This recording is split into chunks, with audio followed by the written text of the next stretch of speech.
In a cramped living room in southern Turkey, a 13-year-old boy is training to join Islamic State.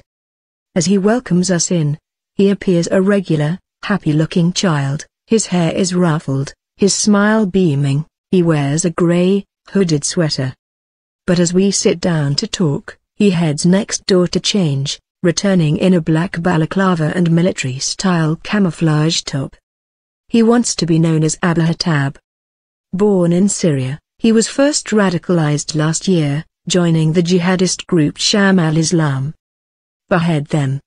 He had Sharia lessons and learned how to use weapons, proudly showing us pictures in which he takes aim with machine guns. Now he spends his days online, watching jihadist videos and chatting on Facebook to his fighters. Within weeks, he says, he'll go to the stronghold of Raqqa in Syria to become a young jihadi soldier. I like Islamic State because they pursue Sharia and kill infidels, non-Sunnis and those who converted from Islam, he says. The people killed by Islamic State are American agents.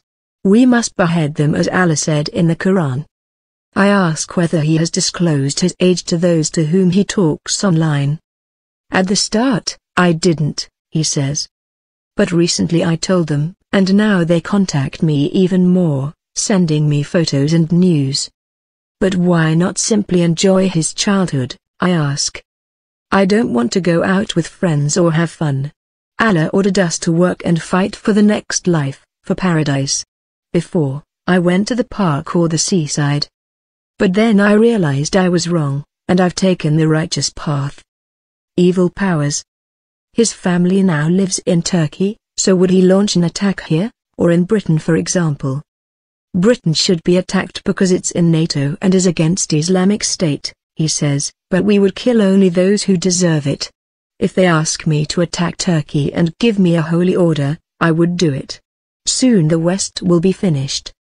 At home, he and his mother, who wants to be known as Fatima, lead a devout life.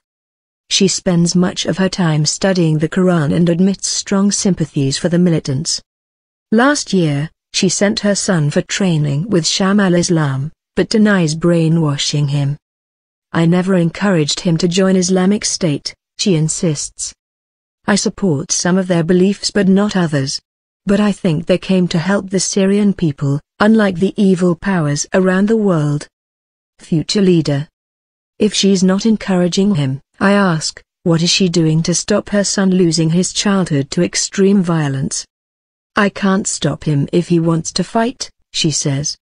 War makes children grow up fast. I want him to become a future leader, an emir.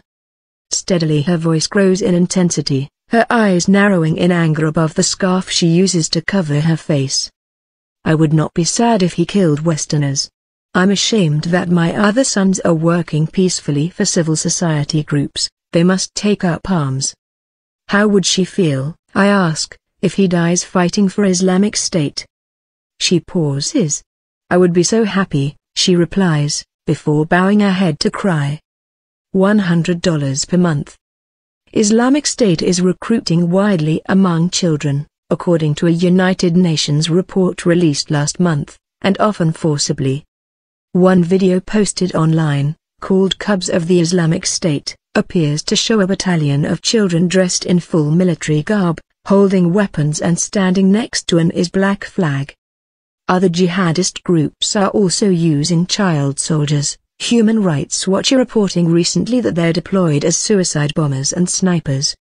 In the southern Turkish city of Gaziantep, we met a Syrian civil society activist who has seen his two younger brothers, 13 and 15 years old, fall victim to a recruitment drive by Jabhat al-Nusra, the al-Qaeda offshoot in Syria. Mohammed, 21, shows me a video of his youngest brother firing heavy artillery with a group of fighters. In other pictures, he poses for the camera gripping a machine gun. I tried to stop my brothers from joining al-Nusra but they didn't care what I felt, he says. They should be at school. Al-Nusra offers children $100 per month to fight with them. And they give them weapons training in a camp. Their childhood has been taken. Both brothers have recently been captured by Islamic State. Muhammad fears they'll soon defect from al-Nusra to fight with IS. I used to have fun with my youngest brother at home. But then he changed. When I told him al-Nusra would destroy our country, he said shut up, or I'll kill you. I said goodbye to both of them when they went to join al-Nusra, and I thought, I'll never see them again. I'm sure I'll get news that they've been killed. Syria's war is blackening the formative years of a generation. And militants are preying upon children as tools of that war, their innocence stolen too early. As I left the house of Abu Hattab, I asked his mother what her 13-year-old wanted to become when he was even younger. She smiled, a pilot.